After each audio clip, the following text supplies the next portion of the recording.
Hello, I'm Sebastian. Welcome to Nine Trees podcast. Today, I will summarize and review the book.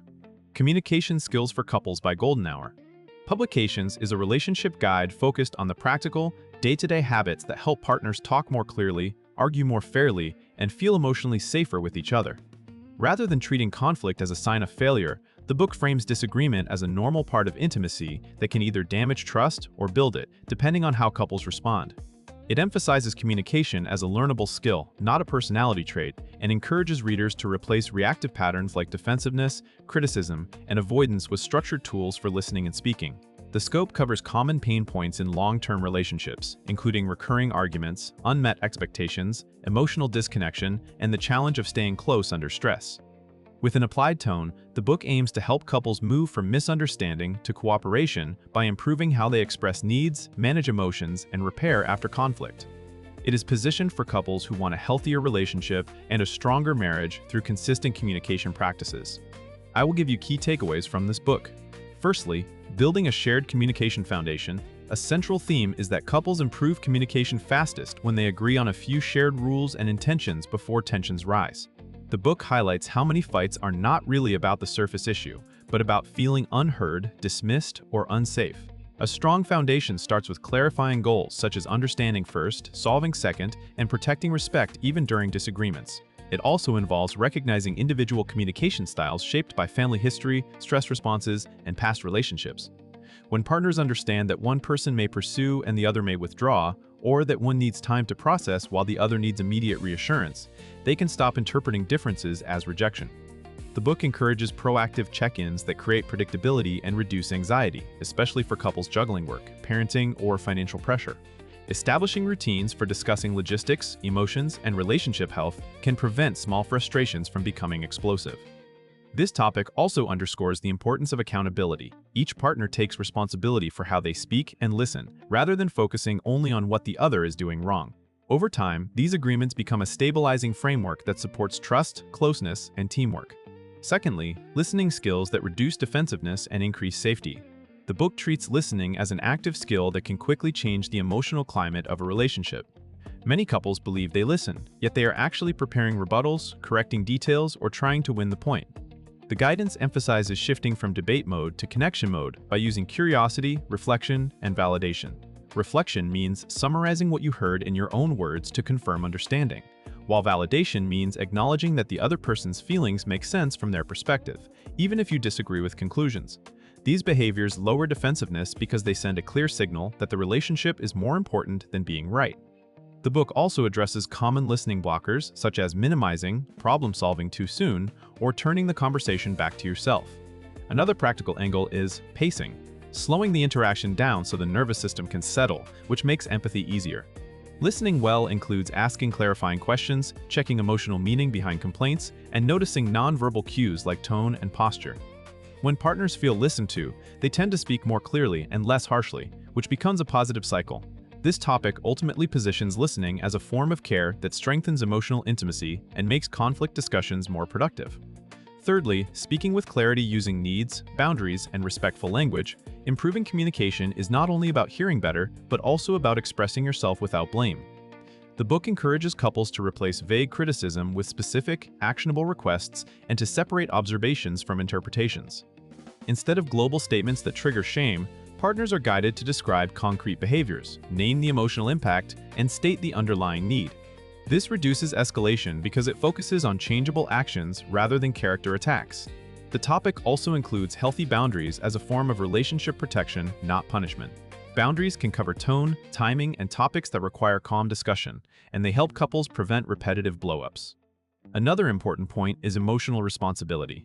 Partners learn to own their feelings while still asking for support, which balances independence and connection. The book also addresses communication during stress, encouraging short, clear statements and avoiding loaded language when emotions run high.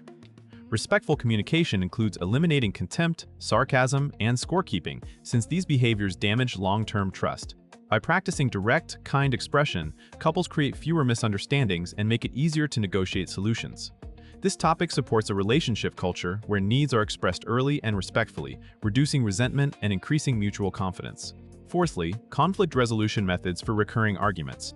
The book focuses on turning conflict into a structured process rather than an uncontrolled event. Many couples repeat the same fights because they address symptoms, not patterns. This topic emphasizes identifying triggers, recognizing escalation signals, and agreeing on rules for fair conflict. It promotes staying on one issue at a time, avoiding past dumping, and separating problem discussions from personal attacks. Another key element is repair, which includes acknowledging harm, offering sincere apologies, and rebuilding trust through follow-through. The book highlights that resolution is not only agreement, but also understanding and compromise that both partners can live with. Couples are encouraged to take timeouts when physiological arousal is high, then return at a planned time, so avoidance does not replace resolution.